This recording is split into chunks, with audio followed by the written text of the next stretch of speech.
본문은 우리에게 순종의 의미에 대해서 교훈하고 있습니다. 예수님께서 베드로의 배를 이제 빌려 타시고 동트는 그 새벽 아침에 바닷가에서 말씀을 전하신 후에 시몬을 향해 돌아서서 이렇게 말씀하십니다. 깊은 데로 가서 그물을 내려 고기를 잡으라. 그 말에 베드로는 선생님, 우리들이 밤이 새도록 수고하였지만 잡은 것이 없습니다.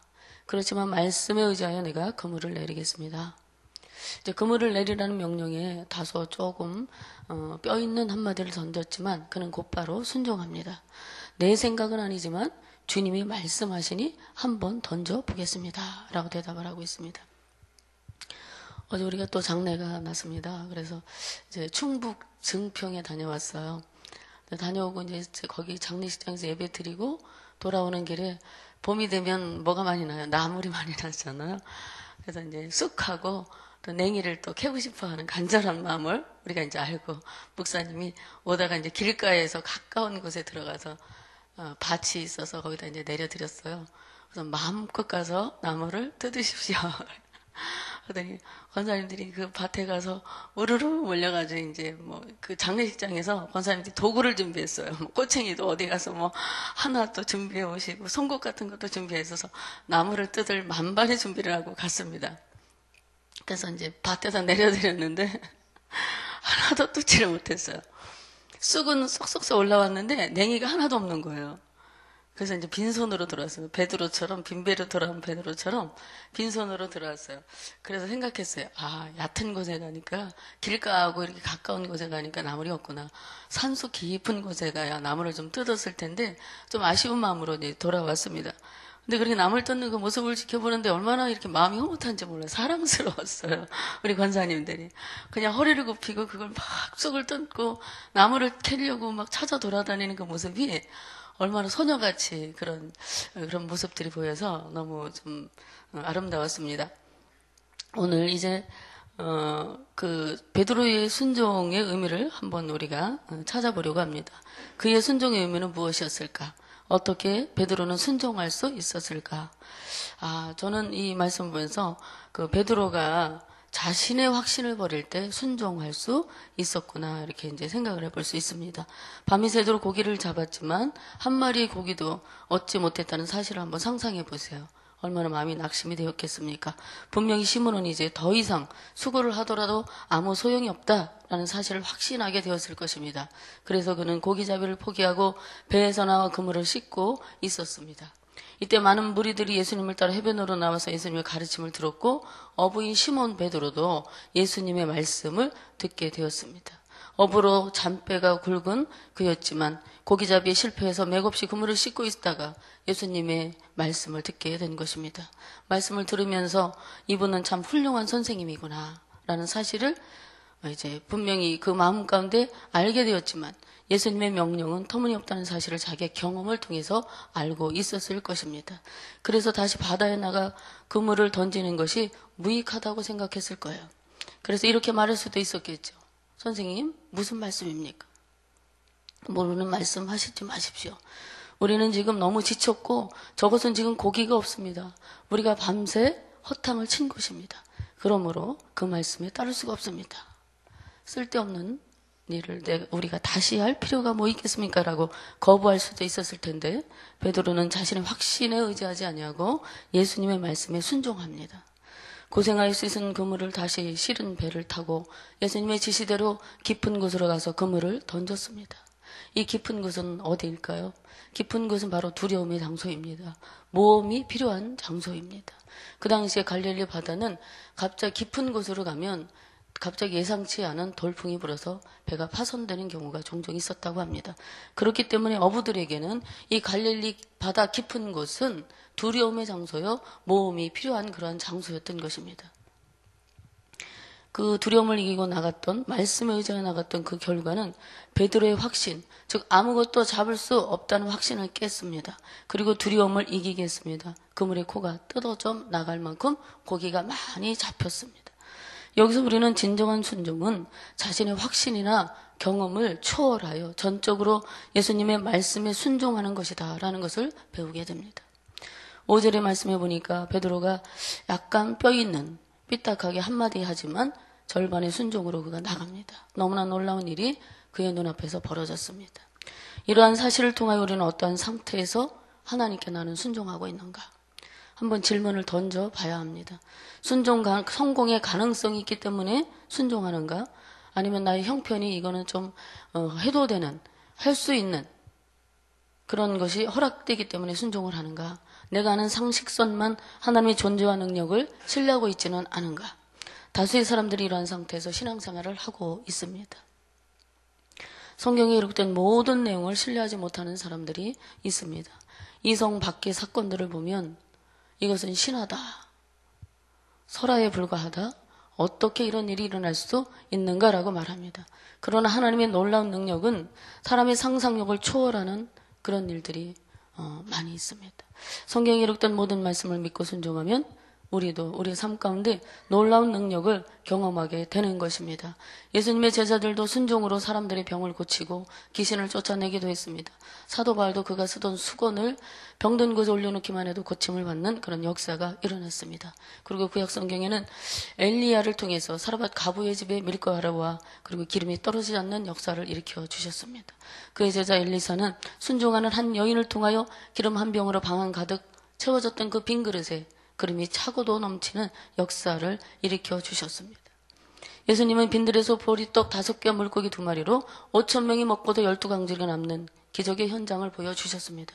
이것은 신화가 아니고 설화도 아닙니다. 역사적인 사실이었던 것입니다. 자기 자신의 확신을 버릴 때 주님의 말씀에 순종할 수 있었고 베드로처럼 우리도 주님의 말씀을 의지할 때 순종할 수 있습니다. 만약에 베드로가 밤새도록 수고한 자신의 노력이나 자신의 기분에 의지했다면 말씀에 의지하여 내가 그물을 내리겠습니다 라고 말하지 않았을 것입니다. 그가 이렇게 약간은 자기의 생각도 있었지만 주님의 말씀에 전적으로 의지할 수 있었던 것은 첫째로 예수님의 말씀에서 권위를 느꼈기 때문이라고 볼 수가 있습니다. 예수님의 명령을 듣기 전에 주님께서 설교하시는 말씀을 많은 무리와 함께 베드로는 귀를 열고 들었습니다. 말씀을 들으면서 그의 마음 가운데는 잔잔한 변화가 일어나기 시작했습니다. 말씀에 권세가 있다는 것을 분명하게 깨달았을 것입니다. 왜냐하면 예수님이 설교 때마다 말씀에 권세가 있다는 것을 이제 성경이 말씀하고 있습니다. 사람들이 저 사람의 말에는 권세가 있다 라고 사람들의 입에서 고백되는 모습들이 성경에 발견되기 때문입니다. 많은 무리들은 예수님의 말씀에 특별한 권세가 있다고 고백하고 있어요. 성경은 예수님의 말씀의 권위와 능력을 여러 가지로 기록하고 있습니다. 말씀으로 많은 불치병이 떠났습니다. 말씀을 들은 귀신들이 무서워 떨며 도망갔다고 기록하고 있습니다. 심지어 바람과 바다까지도 순종했다. 예수님께 순종했다라고 말씀합니다. 사도 바울은 이런 말씀의 특성을 히브리서 4장 12절을 이렇게 얘기합니다. 하나님의 말씀은 살았고 운동력이 있어 좌우의 날선 어떤 검보다 예리하여 혼과 영과 및 관절과 골수를 찔러 쪼개기까지 한다. 그렇습니다. 우리의 하나님의 말씀은 권세가 있습니다. 하나님의 말씀은 바로 능력입니다. 우리는 여기서 하나님의 말씀을 듣는 것이 얼마나 중요한가를 발견하게 됩니다. 베드로의 전적인 순종은 두 번째로 변화된 삶을 살고자 하는 욕구가 그에게 있었기 때문인 것이라고 볼 수 있습니다. 예수님의 능력의 말씀을 듣는 베드로는 비록 불가능할지라도 어떤 놀라운 일이 일어나기를 원했을 것입니다. 그래서 말씀에 순종하여 그물을 던졌습니다. 우리 하나님은 심령이 애통하며 구원을 원하는 자에게 구원의 빛을 비춰주시는 분이십니다. 새로운 변화를 간절히 원하는 사람에게 변화를 주시는 하나님이십니다. 여러분 변화받기를 원하십니까? 내 삶에 하나님의 놀라운 변화가 일어나기를 간절히 소망하는 것이 무엇입니까? 주님의 말씀을 의지하여 순종해 보시기를 바랍니다. 그럼 놀라운 변화의 역사가 일어나게 될 것입니다. 베드로의 약간은 자기 생각이 담긴 절반의 순종을 통해서도 그를 풍성하게 축복하신 하나님은 또한 우리의 모든 것을 아시는 분이시다. 베드로는 주의 말씀에 대해 이렇게 이야기합니다. 우리가 밤이 새도록 수고하여 고기를 잡았습니다. 잡은 것이 그런데 없습니다. 라고 대답했는데 이 말 속에는 베드로의 솔직한 고백 이전에 예수님께서 이미 그들이 밤이 새도록 수고한 노력의 대가가 빈손이었다라는 사실을 알고 계셨다는 사실을 우리는 주목해야 됩니다. 이처럼 주님은 우리의 사정과 처지를 잘 알고 계시다. 우리의 형편과 우리의 상황이 어떠한가를 하나님께서는 세밀하게도 구체적으로도 알고 계시다는 것이죠. 주님은 우리에게 관심이 많으세요.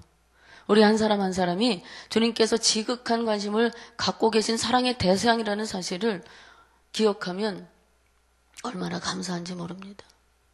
우리가 느끼든 느끼지 못하든 하나님의 관심은 바로 당신의 자녀인 우리에게 있다는 사실이에요. 하나님은 저 사람에게만 관심이 있어서 축복하시나 바가 아니라 지금 부족하지만 연약하지만 이 모습 이대로 주님을 사랑하며 나아가는 우리 자신 한 사람 한 사람을 너무나 소중하게 보배롭게 여기고 계시다는 사실을 기억할 수 있기를 바랍니다. 주님은 베드로의 사정을 아셨을 뿐만 아니라 그의 필요를 채워주셨어요. 고기잡이의 전문가인 베드로가 밤새도록 수고하고도 아무것도 거두지 못한 그 일을 단 한마디의 말씀으로 충족하게 해주셨어요. 여기서 우리는 사람을 향한 하나님의 선하신 의도를 보게 되는 거예요. 주님은 우리가 실패의 자리에서 주저앉아 있는 것을 원치 않으세요. 그것은 우리 자신의 고통일 뿐 아니라 우리 주님의 고통이시기 때문입니다. 주님께서 우리가 아파하는 그 이상으로 우리 아픔을 함께 아파하시는 분이십니다. 항상 주님 우리 연약함을 아시고 도와주시기를 원하시는 것이에요. 도와주시되 차고 넘치도록 안겨주시기를 원하시는 주님이십니다. 여기 본문에 베드로에게 행하신 일을 보세요. 그물이 찢어질 정도로 그물이 자가 터져 나갈 만큼 가득 찰 정도로 채워주셨어요. 이것이 바로 하나님의 나라의 능력입니다. 하나님의 나라는 말에 있지 아니하고 능력에 있느니라. 하나님의 말씀은 곧 현실이에요. 그 증거를 예수님께서 우리에게 보여주신 것입니다. 우리 삶에도 이러한 축복을 주시기 원하시는데 단지 우리가 받지 못하는 것은 뭐예요? 너무 타산적이고 이기적인 생각으로 구하기 때문일지도 모르겠습니다. 베드로처럼 주님의 말씀에 전적인 순종이 없기 때문인 것일지도 모르겠어요. 불신의 마음이 있기 때문에 혹여라도 이런 하나님의 축복을 받지 못하고 있는 것은 아닌가 생각해 보겠습니다. 주님은 놀라운 축복을 주셨을 뿐 아니라 이 기적을 통하여 우리에게 귀중한 교훈을 주십니다. 가득 찬 그물을 한번 생각해 보겠습니다. 베드로의 그물을 고기로 가득 찼다고 말씀합니다. 이것을 보고는 베드로는 얼마나 놀랐겠습니까? 밤새 수고하고도 남은 것이 한 마리도 없던 그물에 수많은 고기들이 펄떡펄떡 뛰는 모습에 베드로만 아니라 그곳에 함께 있던 야고보와 요한도 아마 깜짝 놀랐을 것입니다. 어떻게 이런 일이 일어날 수 있었을까? 그물이 찢어질 지경이 되었다고 하는데 그물은 무엇입니까? 고기를 잡는 도구입니다. 그물이 찢어진다면 고기를 잡을 수 없습니다. 잡은 고기도 아마 놓치게 될 것입니다. 찢어진 그물이 우리에게 주는 찢어지는 그물이 우리에게 주는 교훈은 교회에 주는 말씀이라고 한번 생각해 보겠습니다. 전도를 할 때에 튼튼한 그물로 준비해야 됩니다. 교회를 튼튼히 해야 그물을 튼튼히 해야 물고기가 빠져나가지 않듯이 교회를 튼튼히 해야 이제 전도되어진 성도님들이 이제 나가지 않는 것입니다. 교회 화목이 깨지거나 불균형을 이루게 되면 잡은 고기가 빠져나가는 찢어진 그물처럼 부흥의 지장을 갖게 되는 것입니다. 그래서 우리 교회에 무엇이 부족한가? 어떤 부분이 연약한 부분인가? 화목이 깨졌는가? 무엇이 불균형을 이루고 있는가? 부족한 것들을 누구 지도자들의 책임이 아니라 우리 평신도 성도님들 모든 사람 한 사람 한 사람이 교회에 대한 깊은 관심을 가져야 됩니다. 그래서 내가 화목을 이룬 도구가 돼야 되겠다. 내가 하나님 앞에 헌신하는 충성된 일꾼이 돼야 되겠다.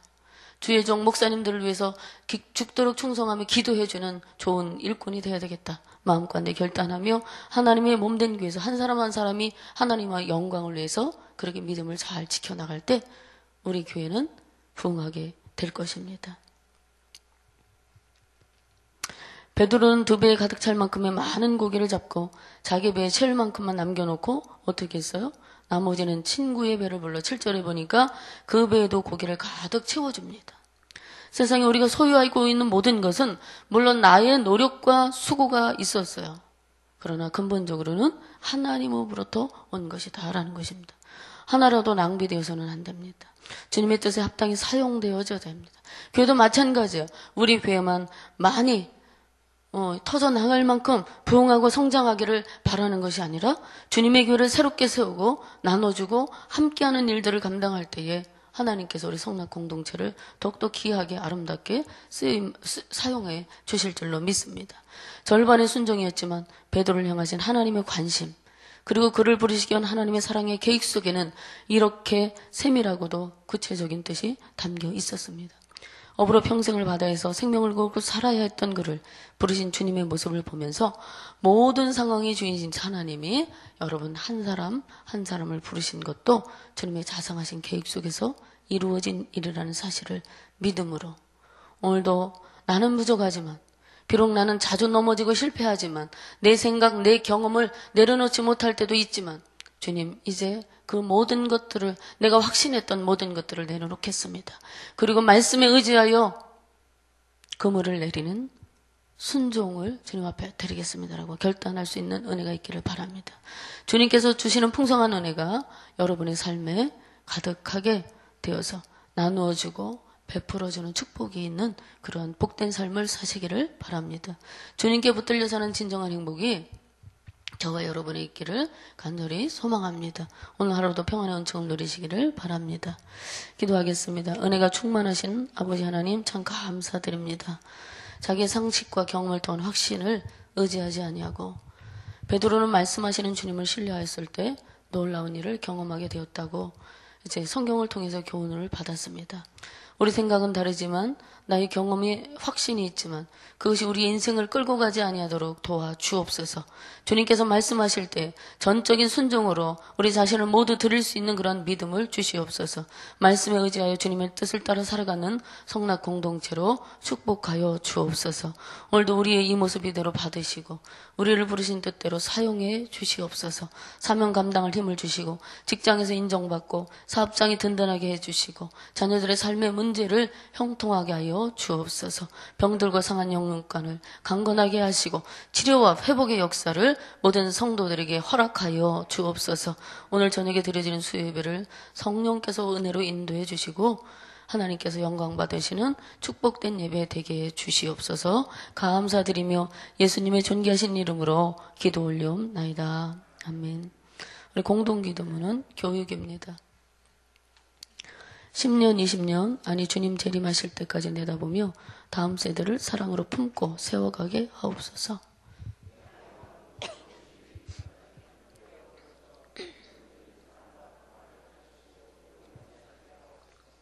사무엘, 요셉, 다윗 부서를 크게 축복하옵소서.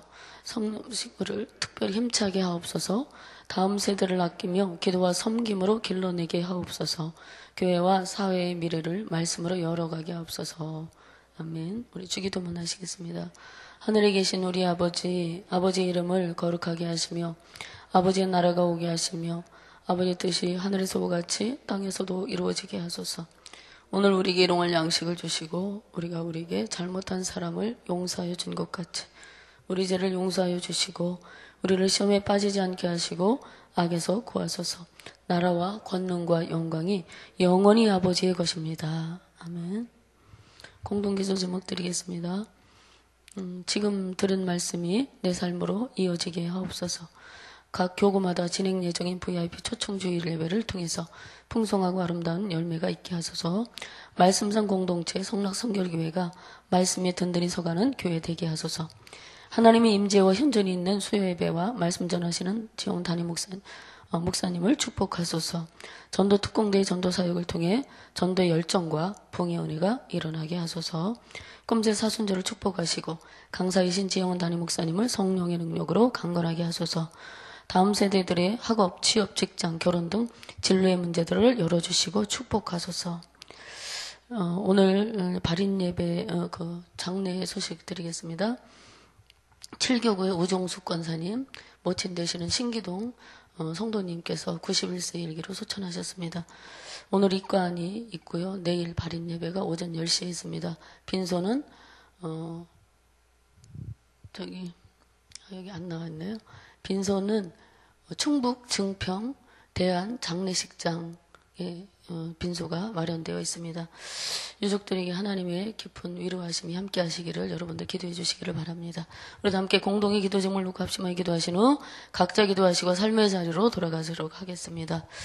은혜가 많으신 하나님 감사합니다. 오늘도 우리에게 아버지 하나님 베드로가 자기 확신을 의지하지 않고 자기 경험을 의지하지 않고 하나님 말씀에 의지하여 경험을 내렸을 때 만선의 축복을 경험했습니다. 하나님 아버지 우리가 이제 주님 앞에 우리 인생을 살아가면서 많은 경험을 했습니다. 그리고 이것은 된다, 또 이것은 되지 아니한다. 우리 안에 세워진 생각들이 있습니다. 아버지 우리의 확신을 버리게 하옵소서, 불신을 버리게 하옵소서. 주님이 원하시면 주님이 함께 하시고 우리가 모든 것을 능히